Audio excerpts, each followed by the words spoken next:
Octave of the Holy Apostles St. Peter and St. Paul. The lesson is taken from the sermons of St. John Chrysostom, Patriarch of Constantinople. O blessed apostles, who have toiled so much for us, what thanks shall we give you? When I remember thee, O Peter, I am lost in amazement. Paul, when I think of thee, my heart overwhelmeth me, and I weep. When I look at your sufferings, I know not what to say or what to speak. How many prisons have ye made holy? How many fetters have ye made honorable? How many torments have ye endured? How many reproaches have ye borne?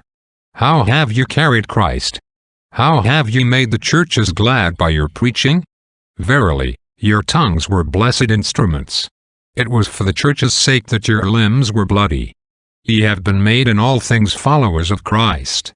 Your sound is gone out through all the earth, and your words to the ends of the world.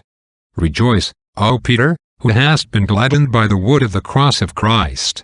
It was a showing forth of thy teacher that thou didst will to be crucified, not like the Lord Christ, standing upright, but with thine head toward the earth, as one that made a way from earth to heaven. Blessed are the nails which pierce thine holy limbs.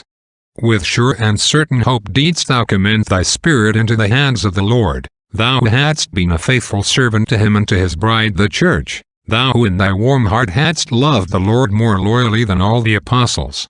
Rejoice thou also, O blessed Paul, whose head was cut off by the sword, thou whose fearless devotion no words can express.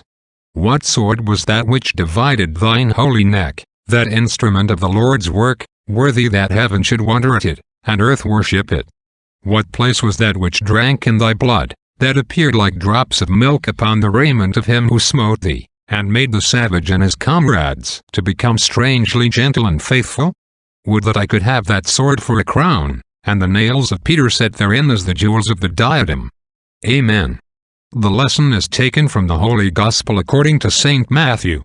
At the time, Jesus constrained his disciples to get into a ship, and to go before him unto the other side, while he sent the multitudes away. And so on. Homily by St. Jerome, priest at Bethlehem.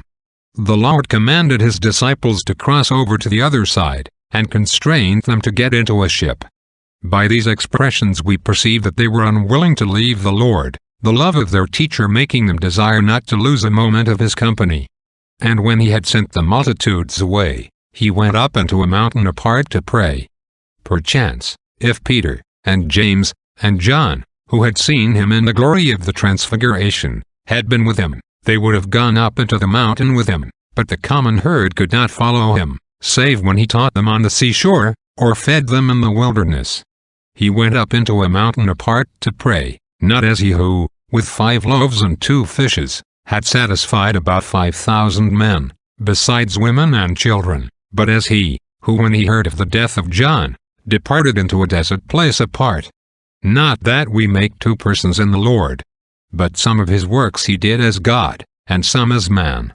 But the ship was now in the midst of the sea, tossed with waves. The apostles were right to be slow and unwilling to leave the Lord, for, when he was not with them, they were in peril of shipwreck.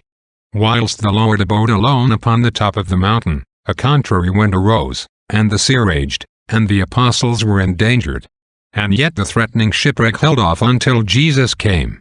And in the 4th watch of the night, Jesus went unto them, walking on the sea. The watches of soldiers are divided into 3. When therefore it is said that the Lord came unto them in the 4th watch, it appareth that they had been in peril all night, and that it was at the end of the night, as it will again be at the end of the world, that he came to the rescue of his disciples. Amen. Benedicat vos omnipotens Deus, Pater, et Filius, et Spiritus Sanctus. Amen.